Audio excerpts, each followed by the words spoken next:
Hi అండి అందరికీ. Welcome back to my channel. మీరు ఎవరైనా నా ఛానల్ని ఫస్ట్ టైం చూస్తున్నట్లయితే ప్లీజ్ సబ్స్క్రైబ్ చేసుకోండి. సో మనం ఈరోజు నెంబర్ 1 కోడలో రేపటి ఎపిసోడ్ ఏం జరగబోతుందో తెలుసుకుందామండి. నిన్న ప్రీతి వాని మధ్య గొడవ జరుగుతుంది కదండి, దాని గురించి జరుగుతూ ఉంటుంది. స్టిల్ ఆ గొడవలో ప్రీతి అడుగుతూ ఉంటుంది, తప్పైపోయింది, ఇది ఒక్కసారి క్షమించండి అని ప్రీతి బెగ్ చేసుకుంటూ ఉంటుంది వాగ్దేవి గారిని. కాళ్ళు పట్టుకోకపోతే వాగ్దేవి గారు అంటారు, నువ్వు నన్ను టచ్ చేసే అర్హత కూడా కోల్పోయావు, నీ అబద్ధపు మాటలు, నీ అబద్ధపు చేతులు అన్నీ నాకు ఇష్టం లేదు ప్రీతి, నువ్వు నన్ను టచ్ కూడా చేయొద్దు అని తిడుతూ ఉంటుంది. తిట్టిన తర్వాత లేదంటే ఇది ఒక్కసారి క్షమించండి, నేను మళ్ళీ నార్మల్గా అవుతాను, నేను అస్సలు ఏం చెయ్యను అని చెప్తూ ఉంటుంది. చెప్తూ ఉంటే అంతలోపు వాగ్దేవి అంటుంది, నీ వల్ల మాటలు పడింది, నీ వల్ల బాధపడింది, నీ వల్ల ఏమైనా చేయాల్సింది వాణి, నీ వల్ల మాటలు పడింది వాణి, బాధపడింది వాణి, సో నిన్ను క్షమించే అధికారం కూడా నేను వాణికే ఇస్తున్నాను, నేనేం చేయలేను అని అంటూ ఉంటే కళ్ళు తుడుచుకొని వెళ్తుంది. అవును వాణిని అడుగుతాను అని వాణి దగ్గరికి వెళ్తుంది. వాణి దగ్గరికి వెళ్ళి, ప్లీజ్ వాణి, నేను ఇంతకు ముందులాగా ఉండను, చాలా మారుతాను ప్లీజ్ అని వాణితో చెంపలు కొట్టించుకుంటుందండి. టప్ప అని కొట్టించుకుంటూనే ఉంటుంది. వాణి వదులు వదులు ప్రీతి, వదులు వదులు అన్నా కూడా వినకుండా అలాగే కొట్టించుకుంటూ ఉంటుంది. ఇంతవరకు వేరే ప్రీతిని చూసావు, ఇప్పటి నుంచి వేరే ప్రీతిని చూసావు, ఇన్ని రోజులు వాగ్దేవి ఇన్స్టిట్యూట్కి వారసురాలని చెప్పాను కదా, బానిసలా ఉంటాను, ఎలా చెప్తే అలా వింటాను, ప్లీజ్ నన్ను ఈ ఒక్కసారికి క్షమించు అని అని అడుగుతూ ఉంటుంది. అంతలోపు రాహుల్ అంటాడు, నిన్ను క్షమించడం ఏంటి ప్రీతి, నువ్వు చేసిన పనులకి నువ్వు చిట్టా విప్పితే, నీ వేషాలన్నీ ఇక్కడ వేయకు, నీ చిట్టా విప్పితే ఇప్పుడే బయటకు పంపించడం అనేది చాలా చిన్న విషయం అని చెప్పాలి నీ దృష్టిలో, నిన్ను క్షమించడం జరగదు అని అంటూ ఉంటాడు. వాణి ఏం మాట్లాడకుండా సైలెంట్గా ఉంటుంది. మళ్ళీ వాగ్దేవి మేడం దగ్గరికి వెళ్తుంది. అక్కడ అడుగుతూ ఎవరిని అడిగినా ఏడుస్తూ ఉంటుంది. ప్రీతి ఏడుస్తూ ఉంటుంది, లేదు నేను చాలా మారిపోతాను, మీరు ఎప్పుడు ఊహించని విధంగా మారిపోతాను, రేపటి నుంచి నేను అసలు నీ జోలికి రాను, నువ్వు ఏం చేసినా నేనేం అడగను, నీతో ఏం నేనంతా ఇదంతా రాహుల్ మీద ఉన్న ప్రేమతో చేశాను తప్ప నీ మీద ఉన్న కోపం కాదు, రాహుల్ మీద ఉన్న ప్రేమ నన్ను ఇలా చేయించింది, నీ మీద ద్వేషంగా మారింది, అంతేకాని నాకు ఎలాంటి కోపం లేదు వాణి నీ మీద, రాహుల్ మీద ప్రేమతో ఇలా చేశాను, ఇంకెప్పుడు అలా చూడను అని బ్రతిమలాడుతూనే ఉంటుంది. బ్రతిమలాడుతూనే ఉంటే వాళ్ళ మావయ్య అంటాడు, వాణి వాళ్ళ మావయ్య అంటాడు,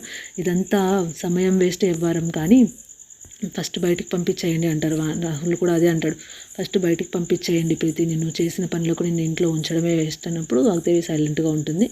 వాణి వెళ్ళి, అమ్మ మంచిది కాకపోవచ్చు కానీ ఇన్నాళ్ళు మనతో తిరిగిన మనిషి, తన మాటల్లో కళ్ళల్లో నాకు పశ్చాత్తాపం కనిపిస్తుందమ్మా, ఇది ఒక్కసారికి ఛాన్స్ ఇద్దాము అన్నట్టు అంటుంది. అప్పుడు వెంటనే థ్యాంక్ యూ సరసు అనుకుంటూ ప్రీతి ఉన్నప్పుడు, నువ్వు చేసిన పనులకు కాదే, నా కోడలు అడిగింది కాబట్టి నీకు ఇది ఒక్కసారికి అవకాశం ఇద్దామనుకుంటున్నాను, అంతే తప్ప నువ్వు అడిగావని కాదు, నా కోడలు అడిగిందని ఇద్దామనుకుంటున్నాను అని చెప్తుంది.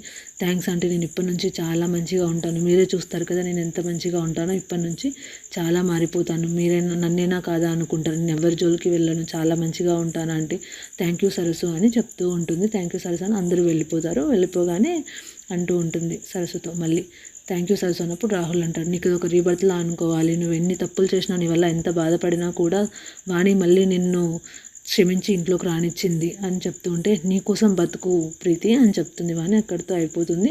వంట చేస్తూ ఉంటుంది వాణి. వంట చేస్తూ ఉంటే వాగ్దేవి గారు వస్తారు. వాగ్దేవి గారు వచ్చినప్పుడు, ఏం కావాలమ్మా అనగానే, నేను ఏమైనా తీసుకోవడానికి రాలేదు ఇక్కడికి, నేను ఇక్కడ నుంచి బయటకు పంపించడానికనే కంగారు పడుకు, నేను ఈరోజు నేను వంట చేస్తాను అందరికీ అని అంటుంది. మీరు ఆ రాహుల్ వస్తారు, మేడం మీరు వంట చేస్తున్నారా అని అందరూ షాక్ అవుతారు. ఏం నేను చేయలేనా, ఇన్ని రోజులు చేసేదాన్ని, ఇప్పుడు తీరికలేక చేయలేదు, ఈరోజు చేస్తాను అన్నప్పుడు చేస్తూ ఉంటారు. అంతలోపు వనజ అంటుంది, మేడం నాకు కూడా ఈరోజు హాలిడే అన్నప్పుడు నవ్వుకుంటూ, సరే ఈ ఒక్కరోజే మానే చదవడం అని అంటుంది. ఏదో చచ్చినోడ పెళ్ళికి వచ్చిందే కట్నం అని అంటుంది. వాగ్దేవి కోపం వస్తుంది. సామెతల్లో కూడా శుభం పలకడం రాదా నీకు అన్నప్పుడే వాణి అంటుంది, అమ్మ ఒక్క మాట అంటనే, ఏంటి వాణి అన్నప్పుడు, అన్నీ మీరే చేయండి, అన్నీ మీరే అక్కడ పెట్టండి, అన్నీ చేయండి, నేను ఇక్కడే ఉండి మీకు అందిస్తానమ్మా అని అంటుంది. అంతలోపు ఏం నేను చేయలేనని కాదమ్మా, మీరు ఒక్కరే ఎలా చేస్తారు, నేను ఉంటానమ్మా ఇక్కడే అని అంటుంది. అంతలో ప్రీతి వస్తుంది, నువ్వు వద్దులేవా అని, నేను అందిస్తాను అని ప్రీతి కుకింగ్ డ్రెస్ వేసుకొని వస్తుంది.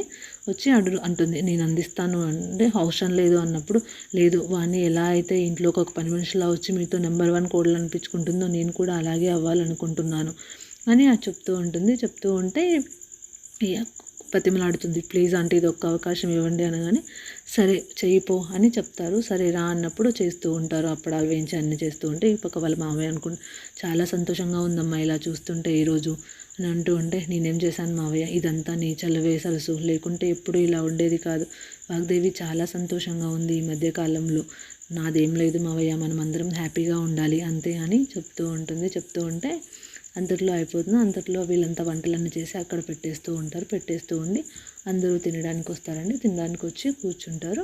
కూర్చొని మాట్లాడుకుంటూ హ్యాపీగా అంతా ఈరోజు మొత్తం హ్యాపీగా వంటలన్నీ చేసి అక్కడ పెట్టేస్తారు.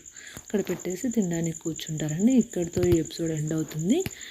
Thank you for watching. Please subscribe చేసుకోండి. ఎవరైనా చేసుకొని వాళ్ళు ఉన్నట్టయితే ప్లీజ్ చేసుకొని బెల్ ఐకాన్ క్లిక్ చేయండి. వెంటనే నోటిఫికేషన్ వస్తుంది. Thank you.